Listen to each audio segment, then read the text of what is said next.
shows are heard in over 100 countries around the world. Our main programs are Author's Voice, Poetry Wheel, StoryTales Radio Show, The Golden Ark of Treasure, The Charlie Checkers Show, Campfire Musicians, and On the Line Public Interest News. Every show is unique and provides interesting programs for our listeners.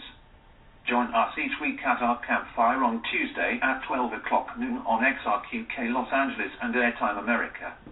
To learn more about Storytellers Campfire, visit online at storytellerscampfire.org.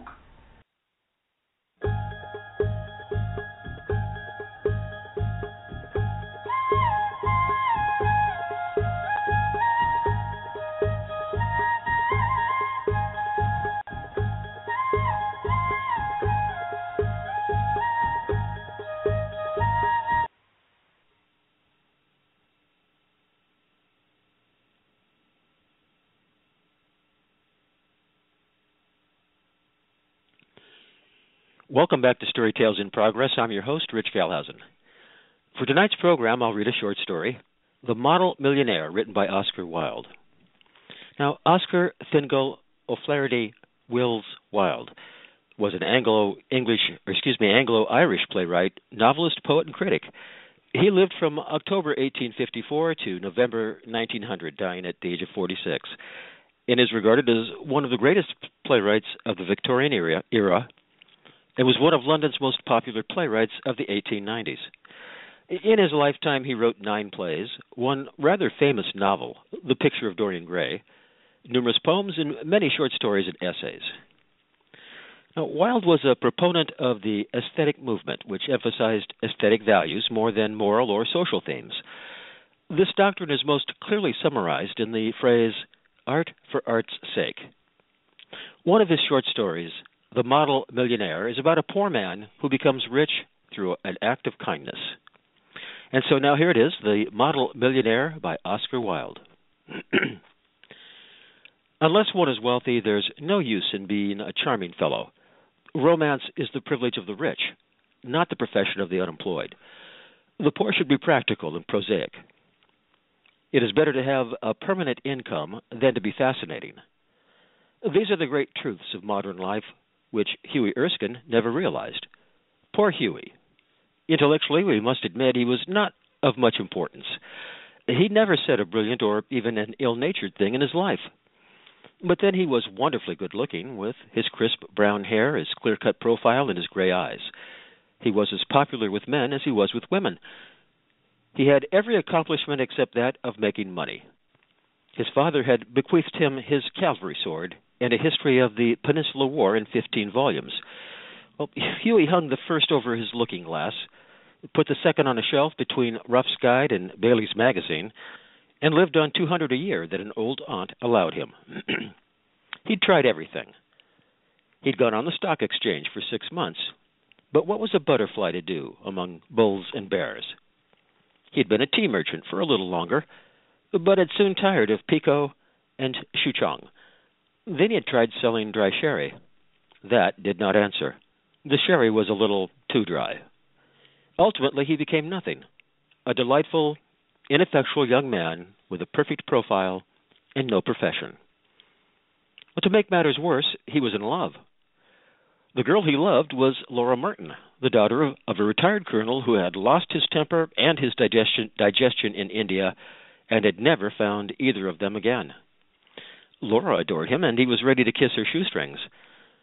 They were the handsomest couple in London and had not a penny piece between them.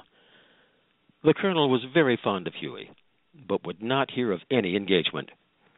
"Come to me, my boy, when you have got 10,000 pounds of your own, and we'll see about it," he used to say. And Huey looked very glum on those days and had to go to Laura for consolation. Well, one morning, as he was on his way to Holland Park, where the Mertons lived, he dropped in to see a great friend of his, Alan Trevor. Trevor was a painter.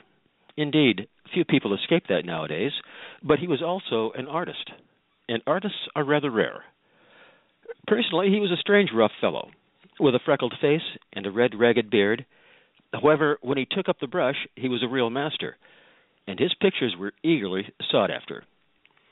He had been very much attracted by Huey at first, it must be acknowledged, entirely on account of his personal charm. The only people a painter should know, he used to say, are people who are beat and beautiful, people who are an artistic pleasure to look at and an intellectual repose to talk to. Men who are dandies and women who are darlings rule the world, or at least they should do so. However, after he got to know Huey better, he liked him quite as much for his bright, buoyant spirits and his generous, reckless nature, and had given him the permanent entry into his studio. Well, when Huey came in, he found Trevor putting the finishing touches to a wonderful life-size picture of a beggar man. The beggar himself was standing on a raised platform in a corner of the studio. He was a wizened old man, with a face like wrinkled parchment and a most piteous expression. Over his shoulders was flung a coarse brown cloak, all tears and tatters. His thick boots were patched and cobbled. And with one hand he leant on a rough stick, while with the other he held out his battered hat for alms. "What an amazing model!" whispered Huey, as he shook hands with his friends. "An amazing model?" shouted Trevor at the top of his voice. "I should think so. Such beggars as he are not to be met with every day. A travail, mon cher. A living Velasquez. My stars, what an etching Rembrandt would have made of him." "Poor old chap," said Huey. "How miserable he looks. But I suppose to you painters his face is his fortune." "Certainly," replied Trevor. "You don't want a beggar to look happy, do you?" "Well, how much does a model get for sitting?" asked Huey, as he found himself a comfortable seat on a divan. "A shilling an hour." "And how much do you get for your picture, Alan?" "Oh, for this? I get 2,000. "Pounds?" "Guineas. Painters, poets, and physicians always get guineas." "Well, I think the model should have a percentage," cried Huey, laughing. "They work quite as hard as you do." Nonsense, nonsense. Why, look at the trouble of laying on the paint alone, and standing all day long at one's easel. It's all very well, Huey, for you to talk, but I assure you that there are moments when art almost attains the dignity of manual labor. But you mustn't chatter. I'm very busy. Smoke a cigarette and keep quiet." After some time, the servant came in and told Trevor that the frame maker wanted to speak to him. "Don't run away, Huey," he said as he went out. "I'll be back in a moment." The old beggar man took advantage of Trevor's absence to rest for a moment on a wooden bench that was behind him. He looked so forlorn and wretched that Huey could not help pitying him, and felt in his pockets to see what money he had. All he could find was a sovereign and some coppers. "Poor old fellow," he thought to himself. "He wants it more than I do. It means no hansoms for a fortnight." And he walked across the studio and slipped the sovereign into the beggar's hand. The old man started, and a faint smile flitted across his withered lips. "Thank you, sir," he said. "Thank you." Then Trevor arrived, and Huey took his leave, blushing a little at what he had done. He spent the day with Laura, got a charming scolding for his extravagance, and had to walk home. That night he strolled into the Palette Club about 11 o'clock and found Trevor sitting by himself in the smoking room drinking hock and seltzer. "Well, Alan, did you get the picture finished all right?" he said as he lit his cigarette. "Finished and framed, my boy," answered Trevor, "and by the by, you have made a conquest. That old model you saw is quite devoted to you. I had to tell him all about you, who you are, where you live, what your income is, what prospects you have." "My dear Alan," cried Huey, "I shall probably find him waiting for me when I go home. But of course you're only joking." "The poor old wretch, I wish I could do something for him. I think it's dreadful that anyone should be so miserable. I have got heaps of old clothes at home. Do you think he would care for any of them? Why, his rags were falling to bits." "But he looks splendid in them," said Trevor. "I wouldn't paint him in a frock coat for anything. What you call rags, I call romance. What seems poverty to you is picturesqueness to me. However, I'll tell him of your offer." "Alan," said Huey seriously, "you painters are a heartless lot." An artist's heart is his head," replied Trevor. "And besides, our business is to realize the world as we see it, not to reform it as we know it. And now tell me how Laura is. The old model was quite interested in her." "You don't mean to say you talked to him about her?" said Huey. "Certainly I did. He knows all about the relentless colonel, the lovely Laura, and the 10,000 pounds. "You told that old beggar all my private affairs?" cried Huey, looking very red and angry. "My dear boy," said Trevor, smiling. "That old beggar, as you call him, is one of the richest men in Europe. He could buy all London tomorrow without overdrawing his account. He has a house in every capital.